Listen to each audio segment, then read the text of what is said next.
Today we are starting a holistic wellness series in which I will be explaining you how you can overcome various illness from home with simple techniques.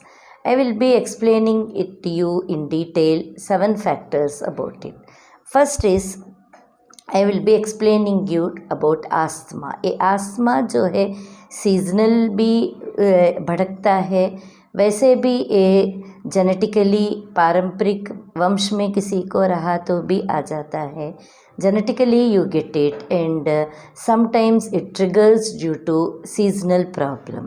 Once it comes, you have to maintain it with your day-to-day lifestyle modification. वैसा करने से lifestyle modification जीवन शैली के विधान में थोड़ा आप सुधार लेके आने से बहुत फ़र्क पड़ता है. आप कैसे करना, किस प्रकार करना, ये मैं आपको डिटेल में समझाऊंगी. पहले आस्थमा जो है हार्ट चक्रा और थ्रोट चक्रा, ये दोनों के ऊपर नीचे होने, ये चक्रास जो है बॉडी में एनर्जी सेंटर्स होते हैं. ऊपर से लेकर नीचे तक, मूलाधार से सहस्रार तक जो सप्त चक्राएं हैं, उनमें से ये आपको इम्बैलेंस होने से आता है. उसके बारे में मैं अलग से एक वीडियो बनाऊंगी.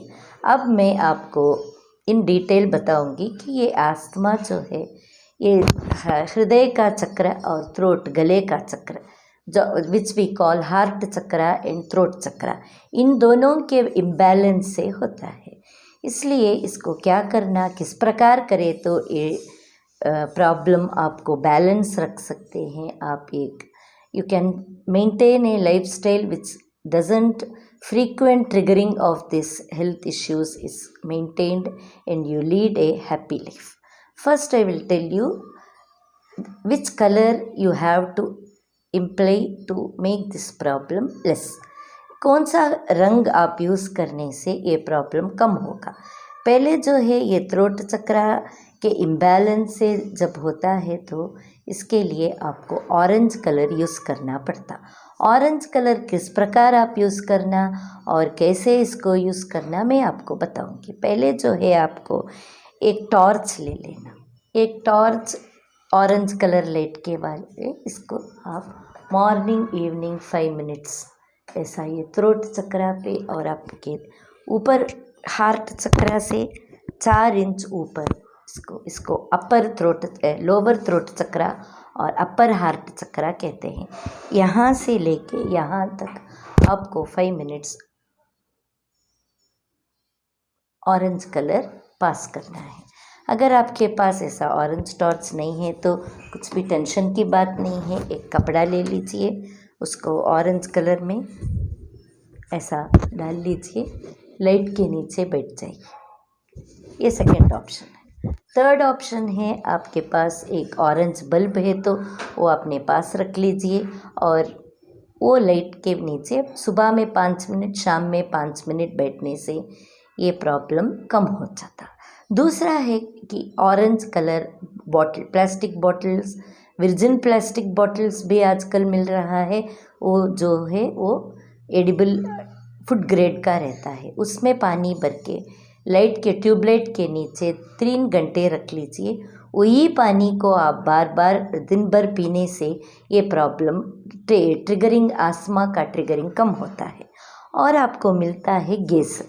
ये मेनली फॉर थ्रोट चक्रा का नेगेटिविटी कम करने के लिए, इम्बैलेंस कम करने के लिए ये यूज़ होता है. ये आप अपने सामने रख लीजिए. दिन में, शाम में या रात में, 2 वक्त. रात में सोने से पहले करना अच्छा है. इसको आप 5 मिनट्स मॉर्निंग इवनिंग गेज करिए. इससे आपको आस्थमा का ट्रिगरिंग कम होता. ये समय आप ये हमिंग साउंड जो है ये आस्थमा को कम करने के लिए आपको उपयोग होता है. इसलिए हम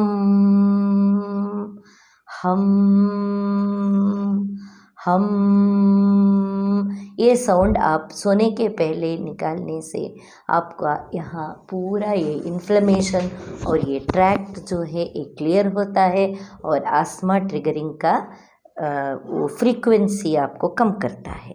और दूसरा है मुद्रा, ये हस्त मुद्रा से भी आप अस्थमा को बहुत अच्छी तरह से कंट्रोल कर सकते हैं। ये बहुत आसानी है, ये भी आप सुबह शाम दोनों वक्त करिए, 5-5 मिनट के कर लिए करिए। By doing this mudra you can minimise the triggering frequency of asthma. You have to bend your finger, that is your middle finger, जिसको अपन मध्यमा कहते हैं। उन दोनों हाथ में इसको आप बेंड कर लीजिए और एक के सामने एक लगाइए। ऐसा 5 मिनट लगाने से, ये दबाव से आपको आपके लंग्स को पावर मिलता है, इम्यूनिटी बढ़ता है और अस्थमा का फ्रीक्वेंसी कम होता है। ये 2 मिनट से लेके शुरू करके 5 मिनट तक आप कर सकते हैं, सुबह शाम करिए। और हेमाटाइट ये जेमस्टोन्स भी आपको इस प्रॉब्लम को ओवरकम करने के लिए हेल्प करता है। अब मैं बता रही हूँ हेमाटाइट, ये बहुत वेरी कॉस्टली स्टोन नहीं होती, इसको गले में पहन सकते हैं आप, या नहीं तो ब्रेसलेट बना के हाथ में पहन सकते हैं। इससे भी अस्थमा का ट्रिगरिंग कम होता है और आपका ये फ्रीक्वेंसी कम होके आपको you can become your quality of life you can develop. इसको अगर आप गले में पहनना चाह रहे हैं तो आप एक लॉकेट बना के लंबा थ्रेड से बना लीजिए, चेस्ट तक आने के जैसा आप पहनिए। हाथ में तो ये पेरिकार्डियम जहाँ रहता है वहाँ ये प्रेस होने से ये आपको सीधा आपके लंग्स को इम्यूनिटी बढ़ाता है। और एसेंशियल ऑयल भी आप यूज़ कर सकते हैं। आपके पास वेपराइज़र है तो उसमें आप जिंजर ऑयल डाल के सुबह शाम 5-5 मिनट उसका स्मेल लीजिए, उससे भी आपको ये अस्थमा ट्रिगरिंग कम होगा। और lastly but diet is very important. आप अगर शाकाहारी है तो बहुत अच्छा है अस्थमा के लिए, अस्थमा ट्रिगर होने में वो कम करता है शाकाहारी फूड लेना। उसमें आपको सबसे इम्पॉर्टेंट है इसमें ये अस्थमा जो है इन्फ्लेमेशन बढ़ने से आता है।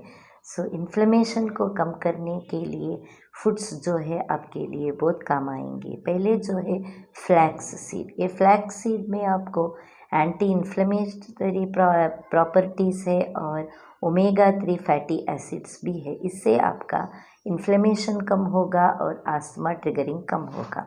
और स्ट्रॉबेरीज भी एंटी इन्फ्लेमेटरी है, इसको आप अपने खाने में यूज़ कर सकते हैं। राजमा, इसमें प्रीबायोटिक्स है, इसको सुबह के वक्त ज़्यादा लीजिए, रात के वक्त राजमा आपके लिए अच्छा नहीं होगा। और जिंजर खाने में और स्वाद में भी जिंजर बहुत बढ़िया होता है, उसको भी आप अपने खाने में और टी में ऐसा you can use it. Ginger, flaxseed, strawberry, rajma and all, using it will help you in reducing the triggering of asthma. And pomegranates are especially very good. अनार, उसमें लंग्स में जो इन्फ्लेमेशन बनता है उसको कम करने में वो बहुत मदद करता है। पोमोग्रेनेट यानी अनार को ज़्यादा से ज़्यादा खाने के लिए आप यूज़ करें, इससे आपको बहुत फ़ायदेमंद होगा। वीडियो पसंद आया तो लाइक करिए, शेयर करिए और ज़रूर सब्सक्राइब करिए ताकि दूसरों भी इससे फ़ायदा उठा सके।